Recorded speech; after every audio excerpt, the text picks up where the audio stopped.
ఆదిలాబాద్ జిల్లాలో సంచలనం రేపిన ప్రభుత్వ ఉపాధ్యాయుడు రాథోడ్ గజేందర్ హత్య కేసులో భయంకర నిజాలు వెలుగు చూశాయి. కట్టుకున్న భార్యనే తన ప్రియుడితో కలిసి దారుణంగా హత్య చేయించిందని నిర్ధారణ అయింది. మృతుడి కుటుంబ సభ్యులు ఇచ్చిన ఫిర్యాదు మేరకు విచారణ చేపట్టిన పోలీసులు కళ్లు బైర్లు కమ్మే నిజాలు బయటపెట్టారు. ప్రేమించిన వాడి కోసం సొంత భార్య విజయలక్ష్మి సుపారీ ఇచ్చి మరీ భర్తను దారుణంగా హత్య చేయించినట్లుగా నేరం రుజువు చేశారు. ఈ మేరకు ఆమె ఫోన్లో సుపారీ గ్యాంగ్తో మాట్లాడిన కాల్ డేటాతో పాటు పీడితో కలిసి దిగిన ఫోటోలను స్వాధీనం చేసుకున్నారు. కేవలం 2 రోజుల్లోనే పోలీసులు ఈ కేసును ఛేదించారు.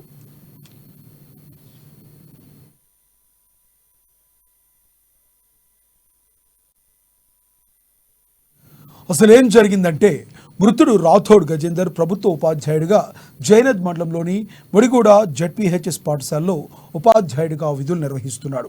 ఆదిలాబాద్ పట్టణంలోని రామ్నగర్ కాలనీలో తన భార్య విజయలక్ష్మి కొడుకుతో కలిసి నివాసం ఉంటున్నాడు. 2015 సంవత్సరంలో మృతుని భార్య విజయలక్ష్మి నిజామాబాద్లో డిగ్రీ చదువుతున్న సమయంలో ప్రధాన నిందితుడైన రాథోడ్ మహేష్తో పరిచయం ఏర్పడి అది కాస్త ప్రేమగా మారింది. తర్వాత విజయలక్ష్మి తల్లిదండ్రులు రాథోడ్ గజేందర్తో 2017లో వివాహం జరిపించారు. ఉపాధ్యాయుడైన గజేందర్ వికలాంగుడు. దీంతో విజయలక్ష్మి అతని ఇష్టం లేని పెళ్లి చేసుకుని కాపురం చేస్తుంది. మరోవైపు తన ప్రియుడైన మహేష్తో వివాహేతర సంబంధం పెట్టుకుంది. ఈ క్రమంలో భర్త గజేందర్కు ఈ విషయం తెలవగా ఆయన పెద్ద మనుషులతో పంచాయతీ పెట్టించగా విజయలక్ష్మి భర్తను క్షమాపణ కోరింది. కానీ ప్రియుడితో సంబంధం తెంచుకోకుండా కంటిన్యూ చేస్తూ వచ్చింది. ఇటీవలే వేసవి సెలవులు కావడంతో గజేందర్ తన సొంత గ్రామమైన నాగర్ మండలం నాగల్కొండకు భార్య కొడుకుతో కలిసి వెళ్ళాడు. ఈ నేపథ్యంలోనే తన భర్తను అడ్డు తప్పించాలని ప్రియుడితో కలిసి పథకం రచించింది. ఈ నెల 11న బేలకు చెందిన బోడే సుశీల్, ఓరవేత కృష్ణకు చెరో 3 లక్షల చొప్పున ఇస్తామని గజేందర్ను చంపేయాలని ఒప్పందం చేసుకున్నారు. మరుసటి రోజైన 12వ తేదీన బడులు పునఃప్రారంభం కావడంతో రాథోడ్ గజేందర్ తన ఇంటి నుండి పాఠశాలకు బైక్పై బయలుదేరాడు. పథకం ప్రకారం అతని కోసం కాచుకొని కూర్చున్న వ్యక్తులు వెంబడించి దాడి చేశారు. చేనులోకి లాక్కుని వెళ్లి బండరాళ్లతో తలపై, ఇతర శరీర భాగాలపై బలంగా కొట్టి చంపారు.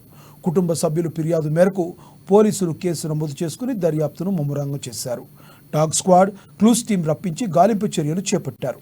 నాగర్ కర్నూలు సిఐ రహీం పాషా తన సిబ్బందితో కలిసి ట్రేస్ చేసి ఎట్టకేలకు నిందితులను పట్టుకున్నారు.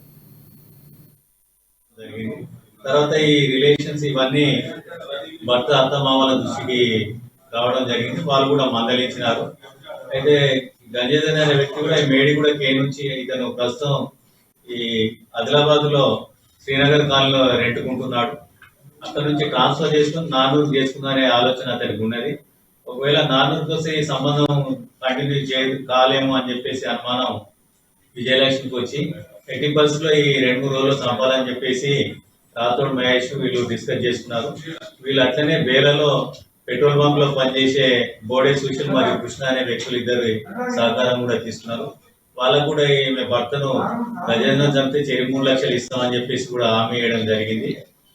ఈ తేదీ 12/6/24 రోజు ఈ గజేందర్ బైక్ మీద ఈ అర్జుని అవుట్స్కర్ట్స్ వెళ్తున్న మహేష్ మరియు సుశీల్ కృష్ణ అనే వ్యక్తులు బైక్ మీద ఫాలో అయ్యి అతని బైక్ కు హిట్ ఇచ్చి కింద పడిపోగానే పక్కకున్న చైర్లోకి తీసుకెళ్లి రాళ్లతోటి కొట్టి దారుణంగా చంపడం జరిగింది.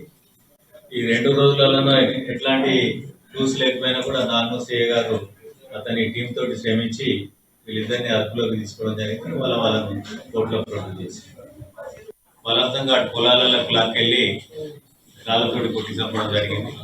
తర్వాత ఈ విషయాన్ని అంతా నాన్నో సిఐ గారు ఒక 3 టీములుగా ఫామ్ చేసి ఒక 2 రోజుల లోపలనే వాళ్ళందరినీ పట్టుకోవడం జరిగింది. 12/6/2024 రోజు మధ్యాహ్నం 1 గంటకు నాగూర్ సిఐ గారికి ఒక కంప్లైంట్ వచ్చింది. బిక్కు నాయక్ అని చెప్పేసి నాగల్కొండ విలేజ్ నాగూర్ మండలం అతని కొడుకు జాదవ్ గజేందర్ అని చెప్పేసి 41 years ఉంటాయి అతనికి. మేడిగూడ కేలో అతను తెలుగు పార్టీ టీచర్ గా పనిచేస్తాడు. ఈ లుకారి అవుట్స్కర్ట్స్ లో అర్జుని విలేజ్ దగ్గర పక్కకున్న పొలాల్లో రక్త గాయాలతో చనిపోయి ఉన్నాడు అని చెప్పేసి దరఖాస్తు చేయడం జరిగింది. తర్వాత ఆదిలాబాద్ ఎస్పీ గౌసాలం గారి ఆధ్వర్యంలో సార్కి ఇన్ఫార్మ్ చేయగానే టాస్క్ కార్డ్ క్రూస్ టీం కూడా ఇమీడియట్ గా వచ్చింది. తర్వాత అక్కడ ఒక 4 టీంలు కూడా నాగూర్ సిఐ రహీం గారి ఆధ్వర్యంలో ఒక 4 టీంలు ఫామ్ చేయడం జరిగింది. ప్రైమరీగా ఏంటంటే ఈ కంప్లైంట్ వాళ్ళ తండ్రి ఈ డిసీజ్ వైఫ్ విజయలక్ష్మి అనే అమ్మాయి ఉన్నది. ఆమె కొద్ది అక్రమ సంబంధాలు అయ్యి ఆ దిశగా ఉండొచ్చు అనుమానం అని చెప్పేసి వ్యక్తం చేశారు. ఆ దిశగా వ్యక్తం చేస్తే విజయలక్ష్మి ఏదైతే గజేందర్ అనే వ్యక్తి భార్య విజయలక్ష్మి ఉంటుందో ఆమెకు డిగ్రీ చదువుతున్నప్పుడే రాథోడ్ మహేష్ అనే వ్యక్తి తను తడిహత్ను నాగూర్ మండలం ఇద్దరు నిజామాబాద్ లో డిగ్రీ చంపిన గాయాలు ఉన్నాయి. ఆ గాయాలతో చనిపోయి ఉండడం గమనించారు. అది కంప్లైంట్ ఇస్తే నాగూర్ సిఐ గారు సీనియర్ చేరుకొని వాళ్ళతోటి కంప్లైంట్ తీసుకొని ఎఫ్ఐఆర్ చేయడం జరిగింది. ఆదిలాబాద్ జిల్లా ఎస్పీ గారు గౌసాలం గారి ఆధ్వర్యంలో డాగ్ స్క్వాడ్ క్రూజ్ టీము మరియు ఇతరత్ర ఒక 3 టీములు ఫామ్ చేయడం జరిగింది. నానూరు సిఐ గారి ఆధ్వర్యంలో ఈ టీంలు పనిచేసి ఈ మృతుడు కారణాలు ఏంటిది, ఏ విధంగా చంపబడ్డాడన్న వారిని ఇవాళ అరెస్ట్ చేయడం జరిగింది. వాస్తవానికి గజేందర్ అనే వ్యక్తికి విజయలక్ష్మి అని ఈమెది గాదిగూడ గ్రామం. వీళ్ళిద్దరికి 9 ఏళ్ల క్రితం వివాహం జరిగింది. వాళ్ళకు ఒక కొడుకు ఉంటాడు. విజయలక్ష్మి అనే అమ్మాయికి రాథోడ్ మహేష్ అని చెప్పేసి ఇతని తడిహత్తు గ్రామం. ప్రస్తుతం అతను బేలాలో ఉంటున్నాడు. వీళ్ళిద్దరు డిగ్రీలో క్లాస్మేట్స్. వీళ్ళిద్దరికి దాదాపు 7-8 సంవత్సరాలకి వెళ్ళి లవ్ అఫేర్ ఉన్నది. వాళ్ళ తల్లిదండ్రులు చెప్తే కూడా వీళ్ళ వివాహానికి ఒప్పుకోలేదు. ఇతనికి ఏదైతే గజేందర్కు విజయలక్ష్మి మ్యారేజ్ అయిన తర్వాత కూడా ఈ మహేష్ అనే వ్యక్తి అతను స్కూల్ పోయినప్పుడు అప్పుడు ఇప్పుడు అతని ఆబ్సెన్స్ లో అక్రమ సంబంధం నడుపుకుంటూ ఉండేవాడు. ఈ విషయం క్రమంగా ఇంట్లో కూడా పెద్దలకు కూడా తెలిసింది. అట్లనే ఈ గజేందర్ అనే వ్యక్తి ఏం చేసినట్టే ఆదిలాబాద్ లో ఉంటే ఇబ్బంది అవుతుందని ట్రాన్స్ఫర్ చేసుకుని నాన్నూరుకు ట్రాన్స్ఫర్ చేసుకుందనే ఆలోచన అతను కూడా ప్రయత్నం చేస్తున్నాడు. ఒకవేళ అది ట్రాన్స్ఫర్ చేసుకుని నాన్నూరుకు వస్తే ఈ అక్రమ సంబంధం కంటిన్యూ చేయడానికి ఇబ్బంది అవుతుందని చెప్పేసి విజయలక్ష్మి మహేష్ కలిసి ఇతన్ని ఎట్లా ఈ పరిస్థితిలో కూడా చంపడానికి నిర్ణయం తీసుకొని ఈ పెట్రోల్ బంక్ బేలాలో పనిచేసే సుశీల్ మరియు కృష్ణ అనే వ్యక్తుల సహకారం తీసుకుంటారు. వాళ్ళకిద్దరికి చెరొక 3 లక్షలు ఇస్తాం ఇతను చంపుతాయని చెప్పేసి డబ్బు మాట్లాడుకోవడం కూడా జరిగింది. తర్వాత 12వ తేదీ ఉదయం గజేందర్ బైక్ మీద వెళ్తుంటే మా గాదెగూడ ఈ కొలారి అవుట్స్కర్ట్స్ లో వీళ్ళు గమనించి బైక్ తోటి అతన్ని ఫాలో అవుతారు. అర్జున్ అవుట్స్కర్ట్స్ వచ్చిన తర్వాత బైక్ తోటి వీళ్ళు 2 బైక్ల మీద ఫాలో అవుతారు. మహేష్ ఒక బైక్ మీద, అట్లనే ఈ సుశీల్ కృష్ణ కూడా ఇంకో బైక్ మీద ఫాలో అవుతారు. ఫాలో అయ్యి మహేష్ అతని గజేందర్ను బైక్ తోటి తీసి అతడు కింద పడిపోతాడు. తెలుగు పండిట్గా మేడిగూడ కే జైనర్ మండలంలో స్కూల్లో టీచర్గా పనిచేస్తున్నాడు. మొన్న 40 రోజులు సెలవు ఉంటే వాస్తవానికి ఇతడు